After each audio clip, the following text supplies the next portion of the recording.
अरे, गरुड़ जी इस बूढ़ी औरत को लेकर कहाँ जा रहे हैं और भगवान जगन्नाथ उन्हें क्यों डांट रहे हैं?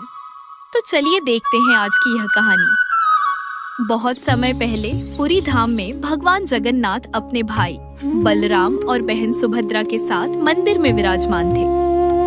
हर दिन हजारों भक्त उनके दर्शन करने आते थे।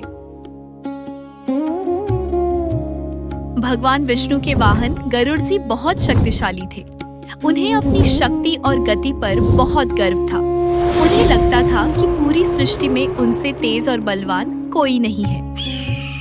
एक दिन गरुड़ जी भगवान जगन्नाथ के पास आए और बोले, प्रभु, मैं आपका सबसे बड़ा भक्त और सेवक हूँ। मैं आपको पूरी दुनिया में सबसे तेज ले जा सकता हूँ। मुझसे शक्तिशाली कोई नहीं।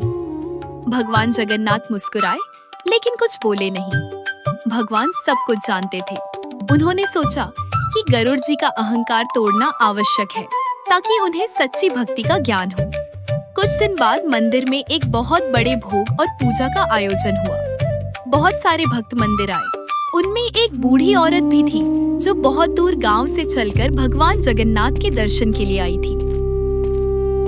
वह बहुत थक चुकी थी और मंदिर के बाहर बैठकर रो रही थी, क्योंकि भीड़ बहुत अधिक थी और वह अंदर नहीं जा पा रही थी।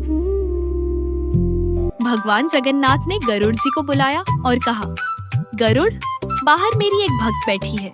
वह बहुत दूर से आई है। तुम उसे तुरंत मेरे पास ले आओ।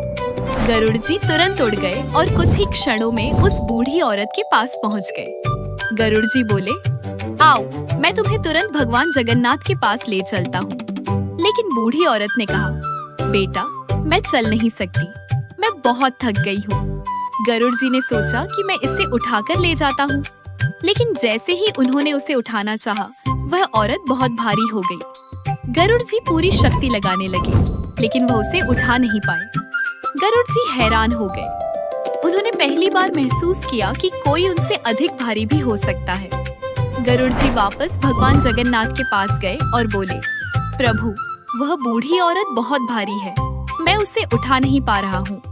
भगवान जगन्नाथ मुस्कुराकर बोले, गरुड़, वह कोई साधारण औरत नहीं है। वह मेरी सबसे बड़ी भक्त है।